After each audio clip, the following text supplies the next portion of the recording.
Dr. Chris Pickard, who is the Sir Alan Cottrell Professor of Material Science in the Department of Material Science and Meteorology, University of Cambridge. Previously, he was the Professor of Physics at University College London and Reader in Physics at the University of St. Andrews. He has held both the EPSRC Advanced and Leadership Research Fellowships and a Royal Society Wolfson Research Merit Award. He is a lead developer of the widely used CASTEP code and introduced both GIPA approach to the prediction of magnetic resonance parameters and the ab initio random structure searching. In 2015, he won the Raleigh Medal and Prize of the Institute of Physics, awarded for distinguished research in theoretical, mathematical, or computational physics. So, as usual, if you have any questions, please put them in the chat field and I will read them at the end. And also, please be aware this is being recorded, so if you're uncomfortable with that, please log off. And of course, it is an unclassified meeting with foreign nationals logged on. So please be aware of any export control issues. Otherwise, I am pleased to and happy to hear Dr. Pickard's talk, and please take it away.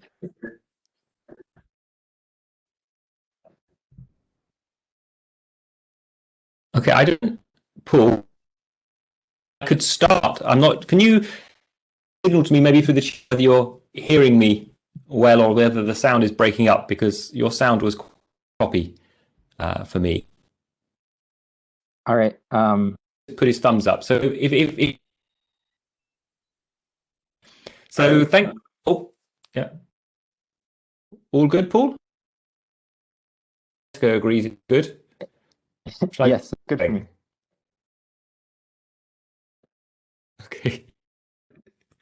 Okay, so for some reason Paul's sound is very, oh, screen sharing has disappeared. Does that mean you can't see my slide? Sensor. I can see yours. It says it's sharing.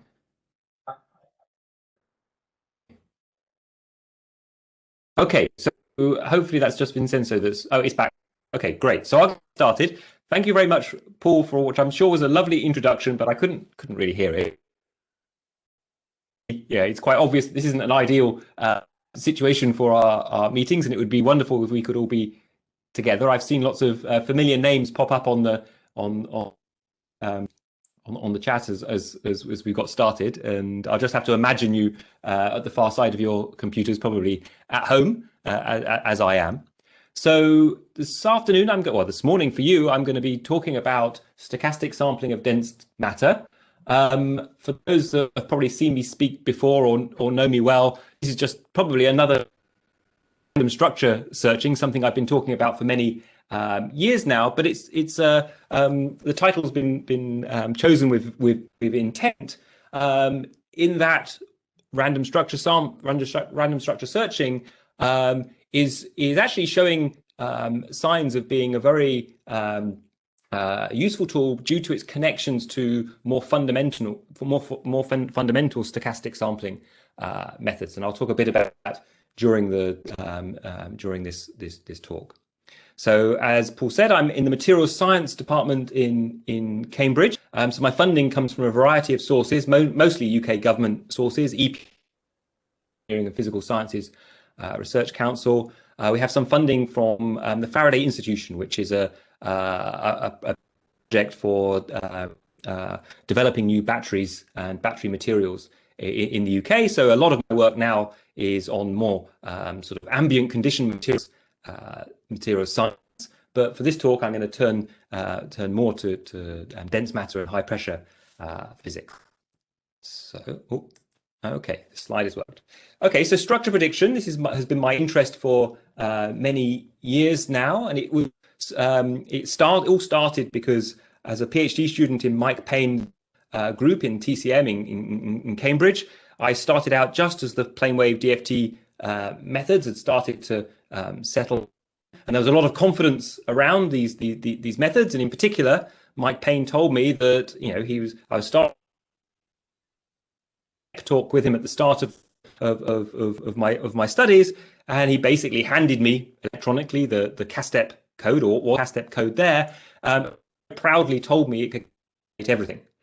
And so being, in a way, a wonderfully naive PhD student, my assumption was if I gave it carbon, I told the computer program, I want you to calculate carbon, it would give me back graphite and diamond. Now, those that used these methods in those days knows that was a crazy idea. Of course, that didn't happen. What you had to do was input a unit cell and internal parameters that you'd probably a research paper somewhere. Databases certainly weren't as available as they are now. So actually, it couldn't calculate everything. It could calculate properties of structures that we already knew. So this in my mind is a limitation of our methods for most of my early research. And then in the mid-2000s, having worked with the CASTEP developers and rewritten the CASTEP code, I decided to have another go and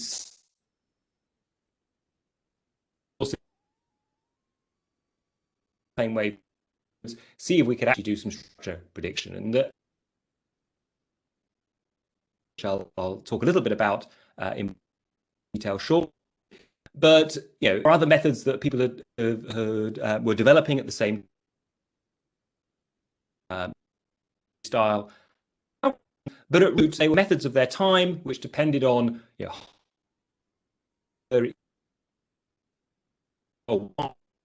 input, have a reasonable chance they would run to completion.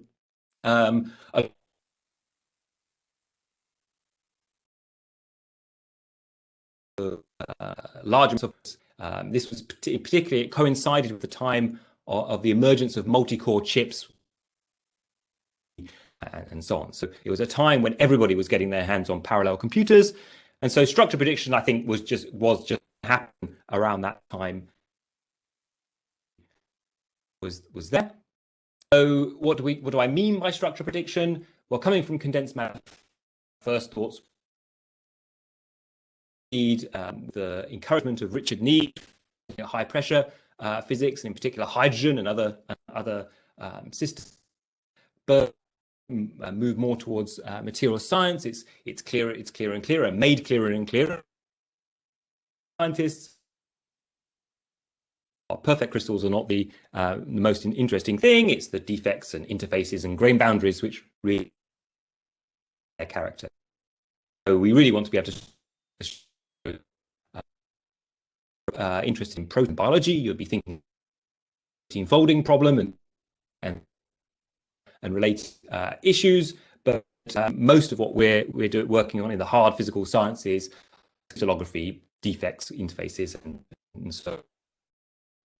So structure prediction, you need some principle for deciding whether a arrangement of the used, and it's the obvious one from a physics perspective, is to minimize energy or free energy around atoms. Now, prior to work in the mid-2000s, when this principle structure prediction came online, been done with structure prediction potentials. And what might now be known as more data-driven or machine learning style potentials, but then empirical potentials, physically motivated empirical potentials. Probably set the field back a little bit because those potentials were rather delicate and designed to work well near local minima. But when you're doing a structure search, your possibilities, you rapidly you end up in many extra minima, which frustrates and makes the search more difficult. And on top of that, those potentials may not have been designed that you're designing with your search. So first principles or extrapolative and predictive approaches, particularly density approaches, turn out to be just the right tool for this. Not perfect. They're based on approximations. A robust work in wide of situations, from ambient conditions chemistry to extremely. So while they were occasionally expensive, felt to be too computationally expensive by reliable, point in the next couple of slides at some nice features that made pretty much anything we did for structure from this size systems. At the root of that is the fact that the interactions between the atoms in a material or interacting through the fundamental rules of quantum mechanics and Coulomb's electrostatics are relatively smooth interactions. By that, they are smooth. I mean, it obviously depends on which what chemical situation you have. There's degrees of smoothness. So the most smooth you could imagine might be a metallic with very uniform or close to uniform distribution of electrons. At the other end of the spectrum, you might have covalent interactions through strong covalent bonds, say in a carbon system. This carbon system would have a much rougher and more complicated and apparently less smooth energy landscape, which you have to navigate, but it would still be smooth on the scale of how unsmooth it could be. For example, the energy landscape is not wildly varying up and down in uncontrolled and extreme gradients. So there's some boundedness to the gradient, and that leads to this picture of smooth landscapes. And it's been recognized that if you have a smooth landscape, there are things that you can say about the size and depth of the basins. So here's a one-dimensional example smooth landscape. So the gradients are bounded. There's nothing exceedingly steep at any point in this energy landscape. And so if you see here, you have to be in a large basin, because if your gradient is bounded to get deep, you have to go a long distance. So here in this picture here, you can see the deepest basin is the widest basin. Well, that's a general correlation, and it's been well recognized, for example, summarized in David Whale's excellent Energy Landscapes book that was published now sometime, nearly 20 years ago now. But what this means that if you are hunting around in the energy landscape and you get and go downhill, it's to lead something that's chemically sensible. It might not be the very most very lowest energy configuration, too bad. Now, in a talk where I was going to talk more about the methodology, I'd also have to discuss the distribution of these basin sizes as well, because it doesn't help you very much if all the basins are about the same size. But I'll put that to one side now and just move on with practically what do you do when you're doing random structure searching. So with Richard Needs, we introduced this in 2006 and described it more in 2011. Initially, it was just, we didn't really give it a name, but eventually we settled on the name ab initio random structure searching. And the basic idea is you start with an initial unit cell with atoms placed at random within it, and the volume and shape of the unit cell chosen randomly as well. Now, in a little while, I'll put some caveats on that, because of course you want to choose the volume of the unit cell to be roughly reasonable, and the atoms not necessarily to be exactly on top of each other. But other than that, the atoms are randomly placed, and then you feed them into your favorite density functional code. For me, CAST, probably for others, VASP. People tend to use VASP or CASTEP for structure prediction, although other codes such as Quantum Espresso now have improved in their capabilities of doing local optimization and now appear to be appropriate for doing these kind of searches. But in the early days, it was mostly VASP and CASTEP. You compute the forces and stresses and move the atoms and change the shape of the unit cell until you can't, you no longer can move to a lower energy configuration just by going straight down. Now, if you did this once with one sample, you might get an interesting structure, or you might discover something new, but the odds are you won't. And so in order to make this really fly, you have to do it lots and lots of times. And this is by having you could either do it sequentially one after the other, but if you have a parallel computer, you may as well do them all at the same time. And so really searches, you want to do lots and lots and lots and lots of random searches. And so typically now for what kind of computing I use, for pretty much all of my, I use my in-house cluster, and it has about 1,000 compute cores that I use, and I use them all at once.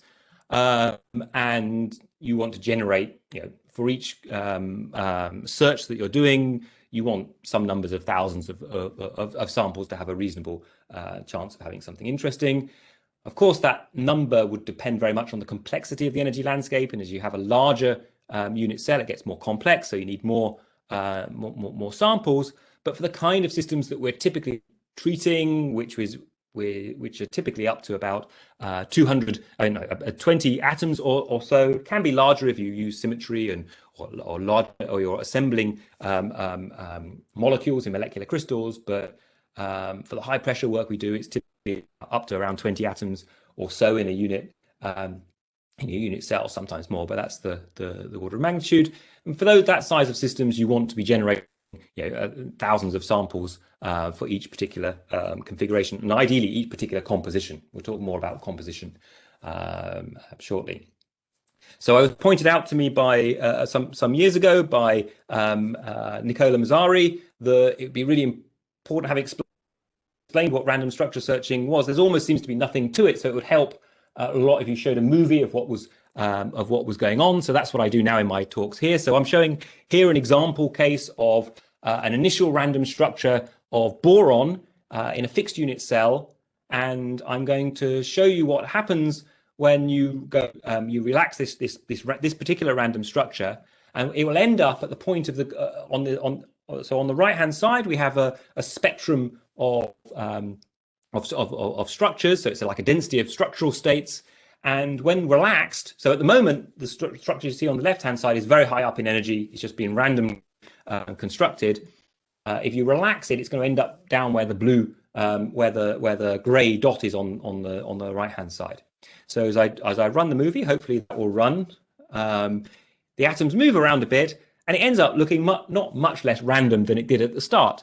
Well, what you can see is landed in this peak of this structural density of states, which is really where the amorphous or glassy structures are living. But about 1 in 200 times, if you start from a random configuration and relax, you'll end up down at 0. Well, this is what we think is the 0, or the ground state of this structure. And so I'll run this example here now, and 1 in 200 times you'll end up with something beautiful like this. So this wasn't using any symmetry, but it was, well, relational symmetry, but it was in a fixed unit cell. So what you find here is this beautiful gamma boron structure that was structure solved actually by Artem Oganov using evolutionary algorithms, and by looking at the number of local optimizations needed to do this using evolutionary algorithms, it's certainly not. It certainly didn't take more to do this using random searching. So it seems somewhat similar in that case. So this is what's happening. We're making random structures, we're relaxing. The key thing is doing it many, many times. So just to step back again to the question about energy, the natures of the energy landscapes, and whether you should be using density functional theory or empirical models. So the example I've got here on the left-hand side is a test I did where I compared the density of structural states for silicon using density functional theory and different force fields, the Reax-FF or the Tursoff potentials. And what you can see actually is that these densities of states they look completely different.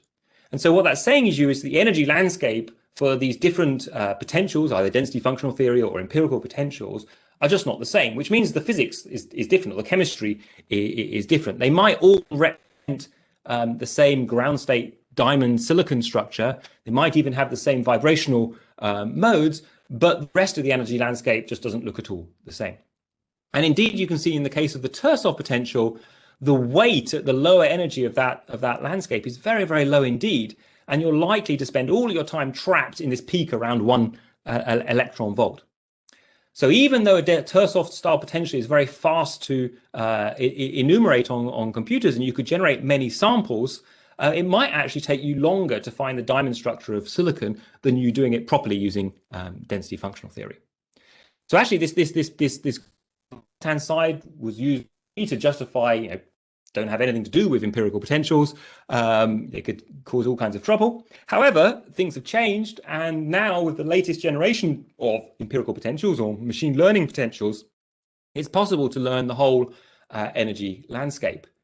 So on the right hand side is just an example of work. There's many examples similar coming out now, where we used a combination of random structure searching and machine learning to iteratively derive a force field or machine learning potential for boron. Now, chose boron because force fields didn't exist for boron before, so it was you're obviously making progress if we were able to do this. So I'd say that now, I mean, a large amount of the work and collaborations I do within Cambridge and without are using to some degree machine learning potentials, because they have a great advantage and allow you to lengthen the timescales and length scales of the systems that you'll treat. And they become appropriate for structure searching if they're properly trained on a large portion of the energy landscape. I mean, of course, you could make a very bad machine learning potential just as bad as an old style empirical potential if you don't train it properly. But they do have the capacity to learn large portions of the landscape. So just to say a few words about random structure searching, why is it a good way of doing structure prediction? Well, features of it, it's not necessarily good or bad, but the feature of random structure searching is that it's not a learning-based approach. It tries to generate a uniform distribution of initial random structures that can then be relaxed. And this is sort of greatly emphasizing diversity of initial structures. And hopefully that will give you the chance to discover new things. So rather than saying, I want to discover a structure that is somewhat similar to other structures that I found, which you might be tempted to do, you might be tempted to say, well, I want the density to be the same as densities of structures I've seen before. I want the bond lengths to be the same as structures I've seen before. And you end up regressing to that mean. You will end up just getting back very similar structures than you knew about beforehand. Whereas if you allow a great diversity and don't put too many preconceptions as to what the initial structures should look like, you have to limit them in some sense, but within that limitation, allow them to be chosen uniformly, in particular pushing into the corners, because that's where the new things may turn out. And this is suitable for discovery. So that might not always be what you want, though. You might want a structure prediction algorithm that generates lots of structures that are similar to the ones you found before. So we start to see methods based on machine learning, sort of generative methods that do this, and also learning-based algorithms such as evolutionary algorithms will also do well on this side. So this, from the point of view of global optimization, this is balancing exploration versus exploitation. There's no right answer as to which one you want. You have to decide what you want. But personally, I'm interested in discovery and finding things that people didn't know before. And so I've pushed very much onto the exploration side of things. If you wanted to very quickly rediscover a structure that was already known, then you might go more on the exploitation side. So other advantages of random structure searching is that it's intrinsically parallel. So right from the very beginning, there is no communication that needs to be done between the different threads of your search, which means that in principle it could scale up to many thousands or millions of independent compute cores. Now, I don't have access to computers of that size, but certainly we can run on thousands of cores, and I think I've probably done up to about 10,000 cores. You do find some issues with I/O at some point if you're getting data so quickly that your I/O system can't handle it. So some care is needed in dealing with storing and collecting the data, but in principle, the computations are independent. Another advantage of random structure searching, or feature of random structure searching, is that the different samples are uncorrelated. So what this means actually is it gives you some sort of stopping condition or non-stopping condition for your search.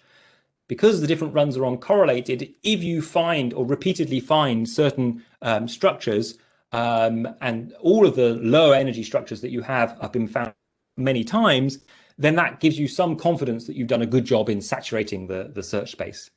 If you have a method which is not that leads to correlated samples, then you can't be sure that finding the same structure means that you've done a good job. Another feature I find that's useful, certainly working with experimental colleagues, clarity of what goes into a random structure search. So in a random structure search, the constraints or the way that you build a random structure is very much based on on fairly standard scientific concepts. So there's no mating or breeding of your structures. You have bond distances and angles and coordination and so on to talk about. So these are very transferable languages that can be used between experimentalists and theorists.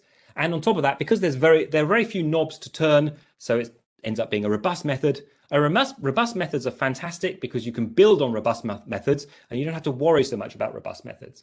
So personally, I'd be happier to have an approach that is somewhat slower than another than a tuned up searching algorithm, but I could leave it with confidence to go and generate useful scientific results. And in particular, I mean, typically it would take me a few minutes to set up a run before a weekend, and I can happily leave it beavering away over the weekend to generate results. I'm not tempted to go back and fiddle with the different parameters to see if I could make things go faster. So one of the key things in random structure searching is what we call being sensible. This was something that Richard Needs liked to say, which was that, of course, these random structures are not completely random. I mean, you have to ask the question, what do you mean by a completely random structure? You need to put some bounds on the distribution so you can draw from it. You need to have a normalizable distribution. So you need to say something about what the maximum minimum volumes would be, how close you want to put the atoms on top of each other. You could put them precisely on top of each other, but it probably will cause your electronic structure code problems. And then you probably want to give some other hints to the search to steer your sampling to regions of configuration space that are likely to be fruitful. In particular, for example, distances between atoms. So if you're looking for an ionic crystal, if you put the atoms of the same charge next door to each other, it's not likely to be lead to a very low energy structure. Now, of course, maybe this goes a little bit against the exploration. You'll have to acknowledge that if you do take that decision that you're not going to put certain atoms next to each other, that you have cut out certain regions of the search space. So you're working in a subspace of the configurations, but you can choose that, and you can choose that based on chemical ideas. We make we have from the beginning used a lot of use of symmetry, whether as point groups or space groups, depending whether they're molecules, clusters, or crystals. This tends to speed things up a lot. Also tends to lead to additional diversity in your initial random structures. And then something which is very powerful is the use of experimental data. So we work together trying to solve a crystal structure, then an indexed powder diffraction cell can be very, very helpful, can put some strong bounds as to where we need to search to find the structures. So this audience is probably, like me, very interested in very condensed matter. This has turned out to be, in some ways, the perfect testing ground for structure prediction techniques. I mean, it's no coincidence myself, Artem Oganov, Yang-Min Ma, all developed our structure prediction techniques in high pressure physics, looking for high pressure structures. And there are a couple of reasons for that. One is obviously there's relatively little known at high pressure compared to other ambient conditions. So there's a chance to find something and a chance to add something to scientific knowledge. But on the other, also, it turns out it's relatively easy in our density functional theory codes to apply pressure in a way that temperature is not easy to apply. And that would be a whole nother talk, but temperature is obviously the other big parameter that we should be treating. Most of what I'm talking about is basically zero Kelvin, but pressure we have no problem because we can add it in through the enthalpy with a PV term. And so whether it's 10 GPa or multiple petapascals, it's just a question of increasing that P in this simple equation here. And this can take us through a whole wide range of regimes. And given that we're doing first principles structure searches, we can be reasonably as confident as we can about quantum mechanics and the density functional approximations to quantum mechanics, which actually get better generally at higher pressures. We can have some confidence that we're doing meaningful science when we choose these very high pressures. Now, there's one area where, of course, there is an issue with going to very high pressures and these plane wave pseudopotential methods, and was particularly an issue in the early days of density functional plane wave density functional theory calculations, and that's these pseudopotentials. So in the early days when I started out working with the CASTEP code, pseudopotentials were essentially traded on the black market. Someone would make you one and say, "This, you might find this one good in this particular situation," but there weren't databases of potentials, and they were typically made only by a few people around the world. So that's all changed now, and the culmination of that change really can be seen in this work, which was led by Stefan Kotteneier, and pretty much the whole electronic structure community or code developer community took part in, and published in 2016 in Science, which was a kind of a comparison between all electron pseudopotential methods and the various databases that existed for COES, CASTEP, VASP, Quantum Espresso, and so on. And the answer was, actually, if we took our good pseudopotential databases, whether from CASTEP or VASP, and compared them with good calculations from the all-electron codes, they all agreed effectively as well as you might expect them to. So this was something the CASTEP implementation of the pseudopotentials was something I worked on during my postdoc years, and I'd got interested in doing core level spectroscopy and later nuclear magnetic resonance spectroscopy. And the way that I was calculating high quality spectral properties was by using projector augmented wave method to reconstruct all electron quantities from pseudopotential calculations. But that meant we needed to have a lot of extra information available to the code to do this reconstruction. And so it seemed to me that the simplest way to do this was to make sure that the pseudopotentials were constructed within the code itself, and then the code would know everything about how the potential was generated, what the all-electron wave functions were, and so on. And so that's become what's known as the on-the-fly generation technology in CASTEP. And actually, I highlight it here because it probably is the reason why I've been able to do quite a lot of work at pressures that are higher than other research groups. And it's simply because it's been easy for me to make on the fly, high quality, hard pseudopotentials that we could have confidence worked at very high pressures. So just as an example here, I mean, some of you here will know the work we did on phase transitions in carbon at very high pressure. And here is an input file for an AIRS run.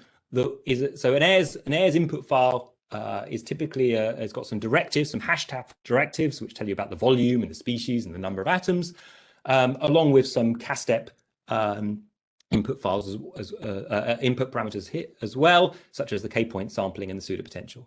And so as I increase the pressure and I notice that the atoms are getting closer and closer to each other, I can just easily change this number 0.075 to something smaller, and obviously do a few checks, as you must always check your pseudopotential. But otherwise, on the fly, I can be generating these high quality potentials. And we've applied it to systems like iron and pretty much throughout the periodic table. We can take it to as high a pressure as you'd like to go. So AIRS, or random structure searching, has been used a lot in high pressure physics. We found out a lot of things. The first thing we looked at were these so-called, we're taking Neil Ashcroft's ideas about superconducting hydrides very seriously, and looking for crystal structures for silane at high pressure. This was the first ever application of random structure searching. But we also looked at hydrogen, find some good candidates for good models for phase of hydrogen, and what was to be known as the phase 4 of hydrogen. We discovered that if you squeezed water enough, up to sort of 5 or 6 terapascals, actually H2O was no longer a stable composition for hydrogen and oxygen.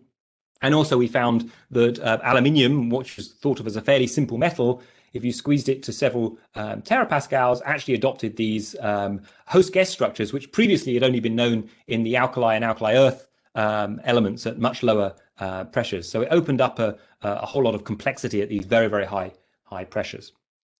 So now I'm going to talk a little bit about things that we're doing in my research group and in collaboration with other groups at the moment. Now, obviously, you'll have heard a lot about these superconducting hydrides. The story has continued from the early days of silane and aluminium hydride that we tried all those years ago. And very recently, just at the end of last year, there was experimental announcement that if you mix carbon, sulfur, and hydrogen together, you can get close to, well, just at touching room temperature at about 15 degrees Celsius. This built on previous discoveries of superconducting lanthanum hydride and going further back to hydrogen sulfide.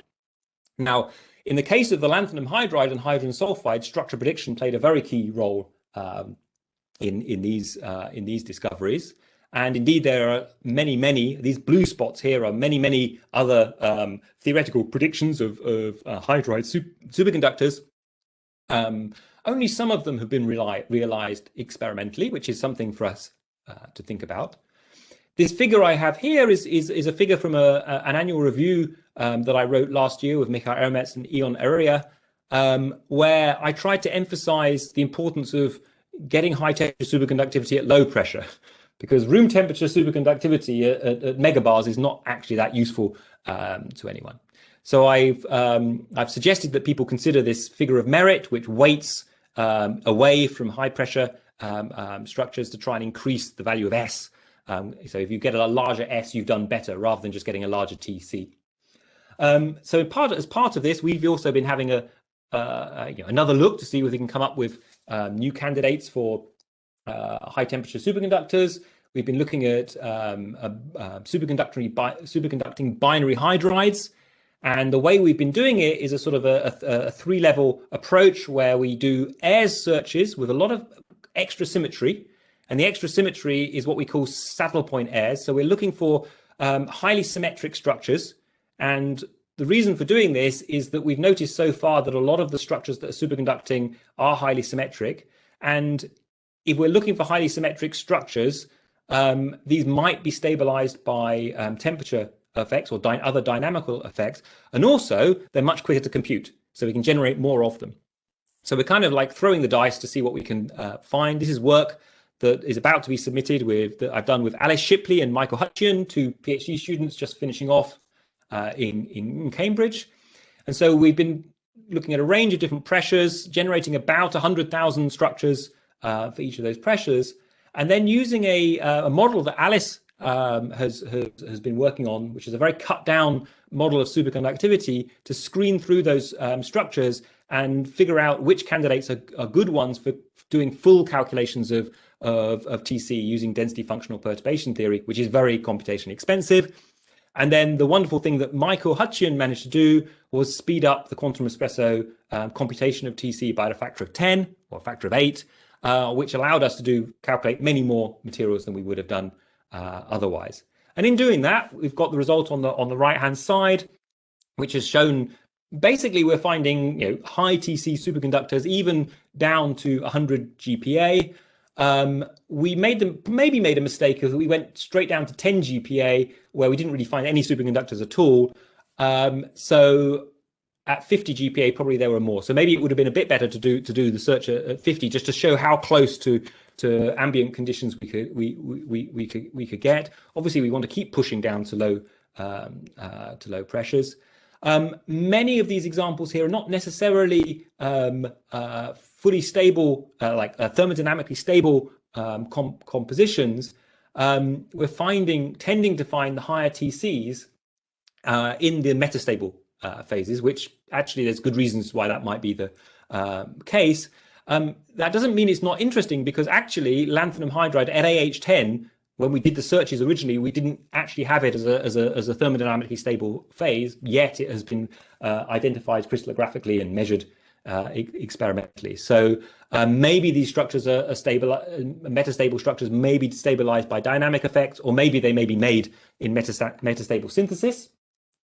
So another interesting, a new direction that we're going is to look at ternary hydrides, and we're doing many ternary structure searches, again using saddle point airs and using the same sort of triaging approach that we had before to see what we can uncover. I'm sort of deliberately glossing over this because it's not really close to publication. So we have. I could tell you now that we haven't found a room temperature superconductor at ambient conditions yet. So there's still work to be done. So one of the issues we have with random structure searching is that we generate an awful lot of data. When I started doing random structure searching, I'd generate maybe overnight 10 or 20 structures, and I could happily look at them myself and decide which ones were interested and which ones weren't. But now when we're generating 100,000 at a time, that becomes impossible. So with Ben Shires, who's my PhD student in Cambridge, we've been looking at ideas from machine learning, so-called manifold learning, to do dimensional reduction so that we can visualize the space of local minima. So this is not an entire energy landscape, it's a space of the local minima that we find from a random structure search. And well, we find interesting things. We call the methods stochastic, hyperspatial, embedding, and projection. And you then probably can figure out why we got a little picture of a sheep down there in the bottom left-hand corner. It's based on a hybrid between the so-called UMAP and TSNE dimensional reductions techniques, but we actually had to change it so it did what we want and worked a little bit better for our purposes. In particular, what we wanted the method to do was to preserve the size of basins. So we didn't want all structures that were the same to collapse onto a single point. We wanted them to actually show that we'd found lots of structures the same, therefore indicating a larger basin. So the way we did that is just to add hard spheres or add hard hyperspheres to each point in the space. So you can see that there are bits that sort of bulk up and are larger basins. So this example here is Lennard-Jones 38. It's a classic test system, and what it shows rather beautifully, this strange flea-like or brain-like object with fingers at the bottom. These fingers are what people who talk about energy landscapes might describe as funnels. And at the bottom of these funnels, you find the perfectly arranged cluster type, and then you have various rearrangements of it as you work your way up these funnels. Now, what we found actually very interesting about this approach was you might ask the question, how many dimensions do you need to embed your high dimensional data? And what we found, really to our surprise, that you just need 3. So if we use just 1 dimension, you don't get a very good reduction. If you use 2, it's not bad at all. That's what I showed on the previous slide. And if you allow the 3rd dimension to be used as well, things get a little bit better, but you get absolutely nothing from going from 4, 5, and 6. It's not completely clear why this is the case, but it's telling us some potentially interesting things about the nature of energy landscapes or structure, energy landscapes or of local minima of structure, and might be telling us something about how they might be learnable. Because effectively what you want to do is, if you're seeing that finding that all your local minima are arranged on a 3-dimensional manifold in some high dimensional space, then to generate new low energy structures, you just need to sample from that. Well, I say you need to sample from that low dimensional manifold. And we're seeing that it's there.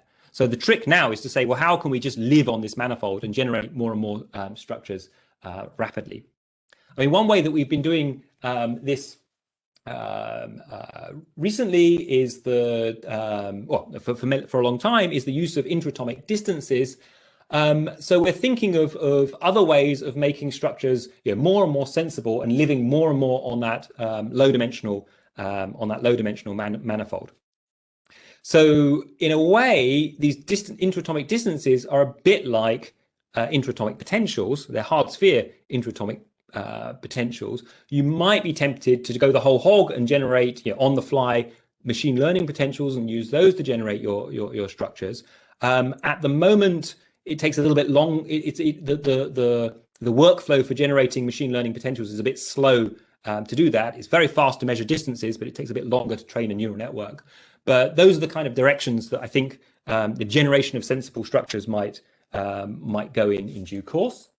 I'm just going to because of a little bit of interruption at the beginning, I'm a little bit behind time. So I'm just going to mention that actually building these random sensible structures can be quite challenging and are actually global optimization problems in their own right. And so some work I've been doing a couple of years ago on actually making use of extra physical dimensions to make the satisfaction of constraints a little bit easier is something I'm going to look more in detail. So I call this hyperspatial optimization of structures.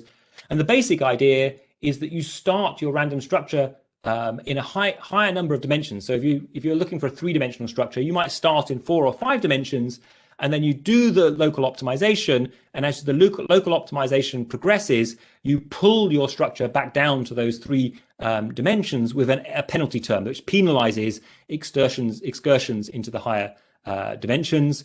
It's basically it works as an approach, and just to see almost why it must work, we look here at this binary chain. So if you want in the end a binary, let's say a one-dimensional ionic crystal where you want A, B, A, B, A, B, if you do random sampling, then unless you actually get the AB ordering in your initial random sampling, in 1D, the atoms can't pass through each other. And so, you just have to keep sampling until you've explored all of the possible combinations. However, if you allow these clusters to explore higher dimensions first, they can sort themselves a little bit out in the higher dimensions and then get squeezed down into the lower dimensions, and you find a rapid, 8 order of magnitude acceleration of the search for this example here. So it's not often you get 8 order of magnitude, although this is a slightly contrived situation.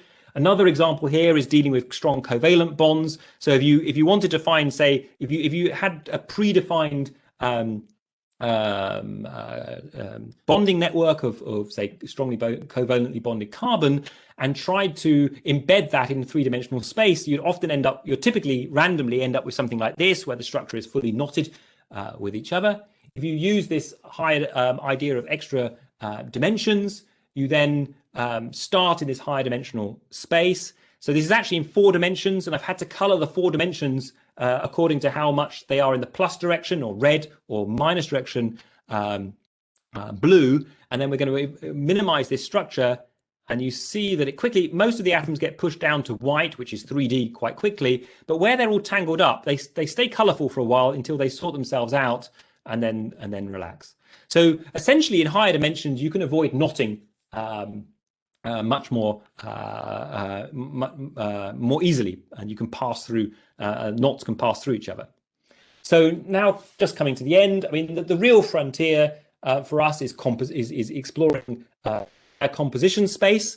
And so this is an example from Ben's paper where we were looking at a data set I generated for carbon, hydrogen, nitrogen, and oxygen at 1 gigapascal. So essentially ambient conditions, but using his sheep method to map them out. And what was really beautiful is that when we embedded these in 3D, we immediately got these tetrahedra that you would get by, the convex hull tetrahedra that you would see if you were going to do quaternary systems. So this is a very nice feature, and also allows you to see the different clusters of chemical species that are becoming dominant and low. And we're coloring according to energy, so you can see the ones that are stable.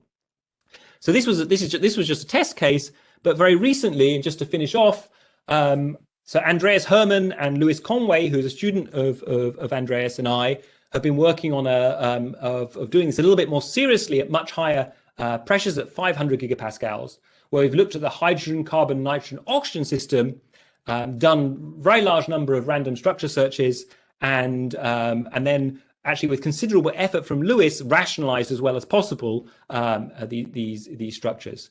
And this is about to appear in PNAS. So, there's a lot of information there. I think maybe, you probably want to talk to Louis to get all the details of everything we found there. But there are a few headlines that we have. And one of them is that the octet rules. It still works at these very high pressures, at 500 GPa. And indeed, the only true quaternary compound that we found was the HCNO compound. And it turns out this is isoelectronic with diamond. And so it makes a lot of sense that it's a stable quaternary compound. The other stable ternary compounds typically were fairly hydrogen poor. So they were they didn't have that much hydrogen in them. And then realistic mixtures that we considered didn't easily, obviously, decompose into these stable hydrogen poor compounds and pure carbon or hydrogen. So these are the sort of headline results. Really, I think this should be seen as a statement of intent. Here we've only done one pressure, although we extrapolated a little bit to lower pressures, but we've done one pressure with one fixed quaternary data set or compound space. in principle, as we get better at this and there's more compute dedicated to it, we can generate bigger and bigger data sets. The real stumbling block, or the difficulty, is actually rationalizing and curating these data sets. And this is where someone like Lewis came in. He put a lot of effort into making sense of all the data. It's fairly easy for me to generate it, but extracting all the nuggets and from it were a lot harder work. So just to finish off, I just want to say that, so of course it's sort of it's established now that we can find things using these stochastic searches when you combine them with first principles approaches, and we probably can use this to explore quite a lot of the mineralogy that we might expect in exoplanets by considering more and more rich composition spaces. A little bit of advertising at the end. The CASTEP code is available for academic research now globally, so it's not for academics. It's no longer an expensive code, and HEDS is available as a GPL license. Okay, so I'm finished now. Now I get to find out if people are still there. Paul, you there? Thank you very much for the wonderful talk. I invite everybody to unmute yourselves, it's undo the lock so that people can unmute to give an applause. Yeah, let's.